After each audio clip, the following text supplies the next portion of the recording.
harus melihat kapasitas dari penjaga gawang kita itu luar biasa.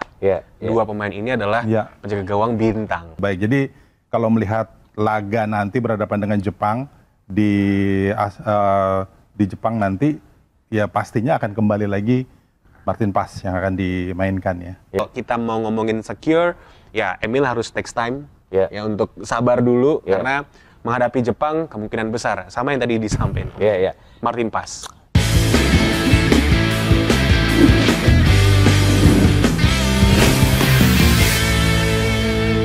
Indonesia! Luar biasa! Luar biasa, Indonesia bisa meraih kemenangan dan inilah kemenangan penting menghadapi China. Gimana bro lihat kemenangan lawan China?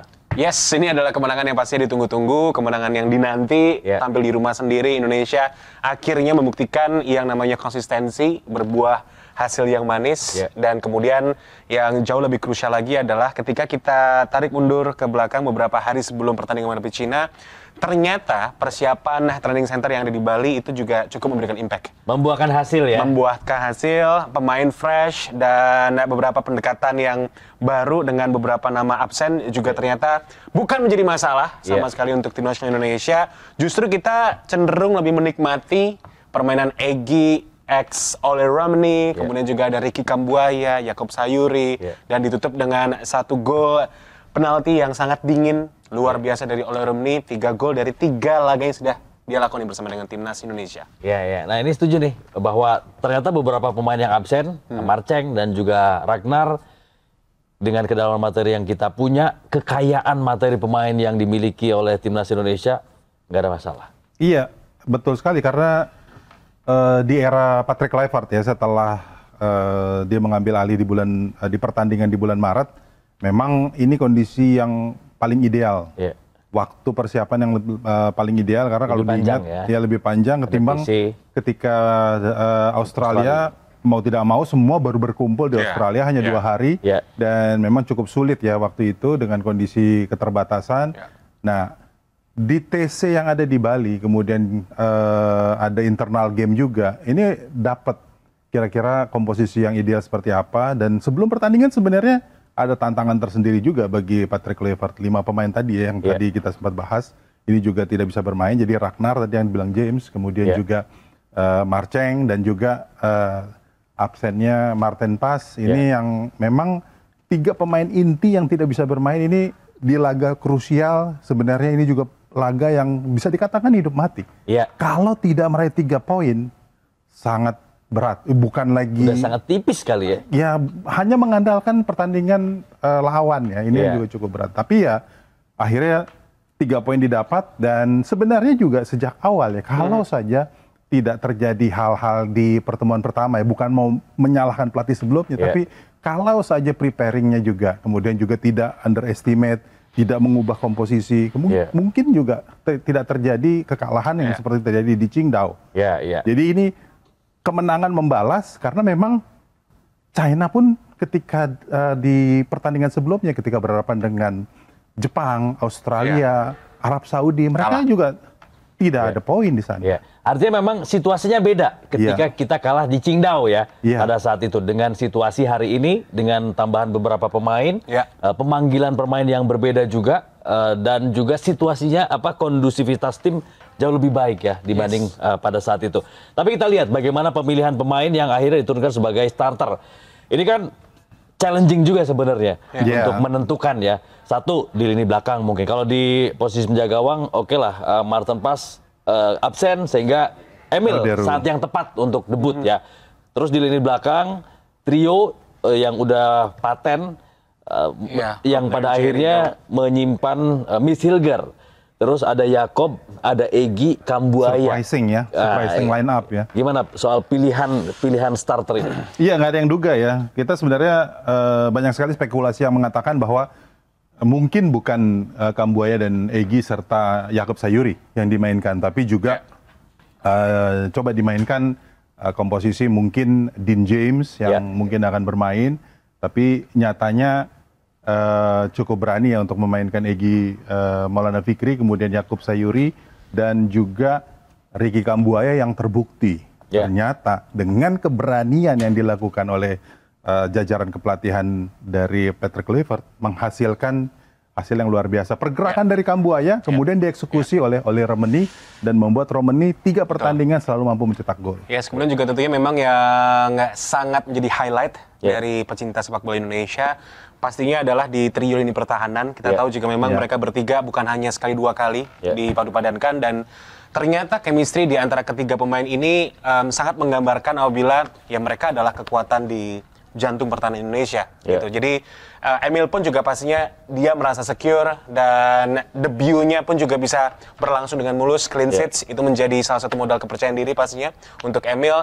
Lalu Yakob Sayuri. Kita tahu jika di Malut United, Yakob jauh lebih beroperasi menyerang. Flank kanan memang menjadi posisi yang sangat nyaman untuk Yakob Sayuri. Tapi beberapa kali memang kita melihat di pertandingan menghadapi China, Yakob seringkali melakukan inverted, sehingga memang ada overload di lini tengah, dan ini yang sangat mempermudah ya. Banyak opsi-opsi yang sangat memanjakan Hai di sana yang sebagai prosesor timnas Indonesia, dan peran yang pastinya sangat terlihat konsisten Verdong. Luar biasa. Ini setiap pertandingan konsisten top ya. Notch.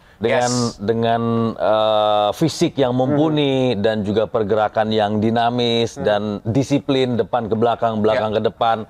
Verdong masih tetap konsisten. Tapi soal Yakob tadi James bilang bahwa Yakob nggak terlalu leluasa, seleluasa atau senyaman ketika main di Malut. Itu juga Om Ben. Ya, ini sebenarnya nature position dari Yakob Sayuri ya, dan dia pun dipilih karena last minute ketika Kevin Dix menyusul tim karena dia tidak ikut tesnya di Bali, tidak cukup fit karena dia baru bertanding 2 hari sebelumnya di Super Cup di Copenhagen. Jadi memang ini satu kebutuhan taktik yang harus dilakukan. Dan di menit-menit awal kita melihat ya bagaimana Yakob Sayuri sebenarnya coba bermain inverted dari kanan kemudian ke tengah, tapi memang betul tadi yang James katakan tidak seleluasa seperti ketika bermain di Malut United karena challenge-nya berbeda. Ketika China pun datang ke GBK dengan keinginan untuk meraih 3 angka. Jadi mereka juga akhirnya bermain coba menekan pergerakan dari Yakob Sayuri, kemudian juga mengunci pergerakan dari Ole Romani, dan terutama ketika memiliki chance ketika di jantung pertahanan dari Indonesia. Setidaknya tadi kita melihat ya ketika kita menyaksikan pertandingan tersebut, Emil Audero setidaknya dikunci 3-5 pemain untuk memang ini sengaja strategi itu dimainkan, dan Yakob sebenarnya juga di babak pertama tidak sebegitu leluasa, tapi kemudian mulai terbuka ketika memasuki babak kedua. Tapi berhasil nggak usaha mereka untuk ganggu Emil ketika ada momen peluang di gawang, entah itu corner atau free kick? Emil selalu dikurung. Berhasil nggak? Iya, sejauh ini memang kalau dilihat di babak pertama, nyaris sebenarnya. Ada beberapa keputusan-keputusan dari Emil Audero yang cukup riskan ya. Beberapa kali chances dari China tidak terlalu berbahaya, tapi pergerakan Emil nampak sekali memang namanya juga ini baru pertandingan perdana ya. Jadi ketika keputusan Jay Itzes untuk bisa memotong penyelamatan bola, tapi kemudian juga ketika ada peluang dari China juga ketika beroperasi dari sayap kanan. Jadi beberapa kali memang Emil nampak di babak pertama ya kurang begitu nyaman. Tapi kemudian diperbaiki performanya di babak kedua, save penting, sudut sempit dia mampu diamankan, kemudian memetik bola udara dengan cukup baik. Jadi recovery moment yang dilakukan dengan waktu yang tepat oleh Emil ya. Pilihannya emang udah percayakan pada J.I. pasti akan bisa disapu atau bisa di cover ya, atau memang perlu inisiatif diambil oleh Emil untuk tadi maju. Iya, jantung pertahanan ada pada J. Kemudian keputusan memainkan Rizky Ridho di kanan, kemudian juga dibantu di kiri Justin Hapner, ini juga memang tadi ya sudah keputusan yang betul-betul tidak mau dirubah setelah kemenangan berhadapan dengan Bahrain. Jadi kuncinya di J.I. kemudian karena J.I. juga cukup mengenal Emil Audero karena bermain sama-sama di Italia. Jadi ini proses adaptasi yang memudahkan bagi Emil Audero untuk memulai laga perdananya di laga yang sangat krusial. Dan di babak kedua kelihatan banget ya ada save dari Emil ya. Dan memang kan sebetulnya itu yang sempat kita bahas ya. Di pertengahan babak kita tahu jika memang ada 2 atau 3 kesalahan dari Emil Audero, dan beruntungnya pemain-pemain China juga gagal untuk bisa mengoptimalkan apa yang sempat terjadi ya di box dari Indonesia. Tapi di babak kedua ternyata memang ya kita nggak pernah tahu komunikasi apa yang pada akhirnya terjalin dan berjalan di locker room. Tapi kita melihat apabila ada spirit yang luar biasa dari Emil Audero. Kita semuanya juga pastinya pernah mendengar statement dari Emil yang dia menanti sekali untuk bisa melangsungkan debut buat tim nasional Indonesia. Ini juga syarat emosional bagi Emil Audero. Dan di tengah juga sebetulnya karir Emil di Italia bersama dengan Como, tapi dia kalah saing dengan Pepe Reina. Dan dia dipinjamkan ke Palermo. Pastinya ada momen struggle juga yang ia jalani di sana, tapi dengan hasil yang ia dapatkan di laga pertama di depan publik sendiri, sekali lagi ini menjadi momentum yang teramat sangat spesial. Mungkin ya, gue bisa sedikit menambahkan, bukan hanya bagi Emil Audero, tapi semua pemain tim nasional Indonesia yang udah mengerahkan performa yang luar biasa. Semua lini bisa benar-benar kompak, dan jujur ini adalah salah satu kemenangan yang kita benar-benar puas di babak pertama dan juga tentunya di babak kedua. Pilihan lu Emil atau Pas? Om Benz dulu. Iya, dua-duanya pemain penjaga gawang bagus ya. Seperti juga kalau kita berbicara apakah Rizky Ridho atau Mes Hilgers. Ini juga kan sama sebenarnya. Tapi kalau kita lagi-lagi ya, bagaimana adaptasi yang sudah dilakukan. Dan prinsip dari Patrick Kluivert kan tidak mengubah skuad yang memang sudah punya pemahaman chemistry yang juga cukup baik. Jadi kalau melihat laga nanti berhadapan dengan Jepang di Jepang nanti, ya pastinya akan kembali lagi Martin Pas yang akan dimainkan ya.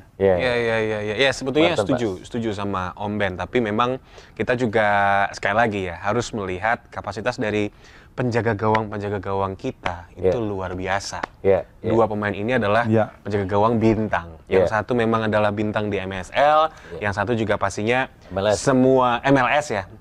Kemudian juga kalau biasa kan habis nonton timnas jadi hilang fokus gitu. Anyway, ini jam kita 1 malam ya. jam 1. Terus habis itu untuk Emil ini udah cukup lama di Serie A. Dia pernah ada di Juventus, kan, Inter, dan kemudian untuk saat ini di Como, ya mungkin akan menjadi momennya dia nanti di musim yang baru di Como. Jadi apapun pilihannya pasti ya pelatih sudah punya objektif tersendiri. Cuman kalau kita mau ngomongin secure, ya Emil harus takes time ya untuk sabar dulu karena menghadapi Jepang kemungkinan besar sama yang tadi disampaikan. Martin Pas. Sama-sama mulu ya.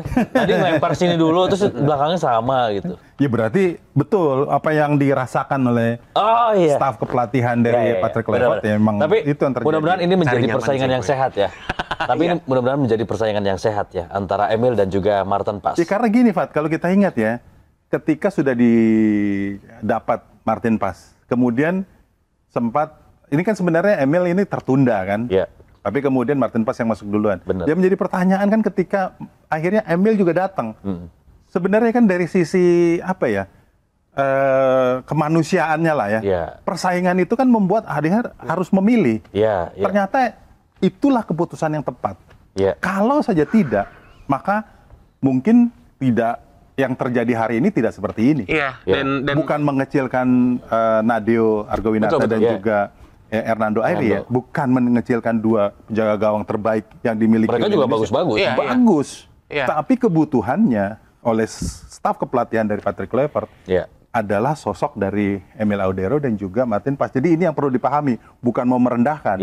Sama seperti halnya juga ketika akhirnya di line up kali ini, bukan mau merendahkan Jacob Sayuri, kemudian Ricky Kambuaya, kemudian juga Egy Maulana Fikri, tapi memang ini timing yang tepat dan dibuktikan, termasuk juga debut dari Beckham Putra. Iya. Ini memang saling mengisi ya sebetulnya. Luar biasanya adalah kalau kita tadi berbicara di posisi penjaga gawang, walaupun hadirnya Emil Audero pada akhirnya menjadikan persaingan begitu sangat ketat ya di pos penjaga gawang, tapi kita juga perlu lihat ada impact loh dengan Nadeo.